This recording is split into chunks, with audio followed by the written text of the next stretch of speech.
Welcome to Nasdaq Trade Talks. I'm your host, Jill Malandrino, global markets reporter at Nasdaq. Joining me at the market site in Times Square, New York City, we have Evan Harvey. He is the global head of sustainability at Nasdaq. And we're going to take a look at adhering to climate risk disclosures for businesses globally. Evan, it's great to have you with us as always. Tell us more about the Task Force on Climate-Related Financial Disclosures, or TCFD. TCFD was created by the Financial Stability Board in 2015, reacting to a number of climate-related crises going on around the world and trying to build more resilience into the capital markets. So it focuses on corporate disclosure of environmental performance data at a level well beyond what we've done in sustainability reporting before. They published their recommendations a few years ago, and companies have been wrestling with it ever since. So tell us about the workshop that Nasdaq hosted this week for Climate Week.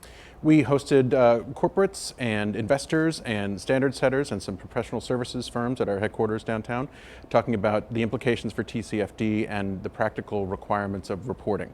So it was not only an introduction to what the TCFD framework is, but also how the marketplace is treating it. So are investors really caring about this? Is this another aspect of ESG that is sort of overweight right now, or is it just something, the flavor of the month? And the attitude in the room tended to be that this was sort of the future of climate reporting more than something that was an aberration. Do you think adhering to climate risk disclosures will make an impact to the financial markets?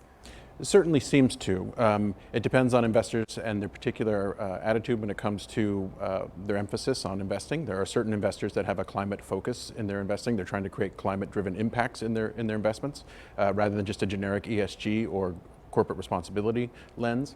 But we haven't really seen too much of an impact in the US markets yet that are specifically related to TCFD, and I think that's because the TCFD has many, many more supporters than it does reporters. There are very few data points actually getting into the system yet through the TCFD protocol. Do you think companies that adhere to strict ESG guidelines really care about that, or is it more to keep investors happy?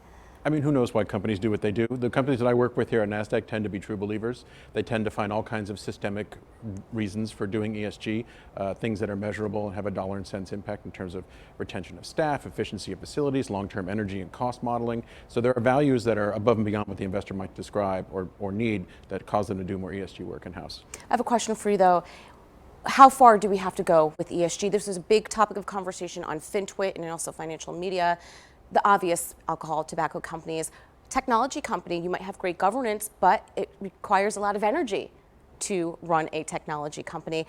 Where do you draw the line? I mean, there's a couple of things to unpack there. I think one, it's no longer a choice between returns and good ESG. You can have both. And investors from Morningstar and BlackRock and a number of other places have published studies recently that show that there's no real diminution of profits or returns by voting in ESG or investing in ESG.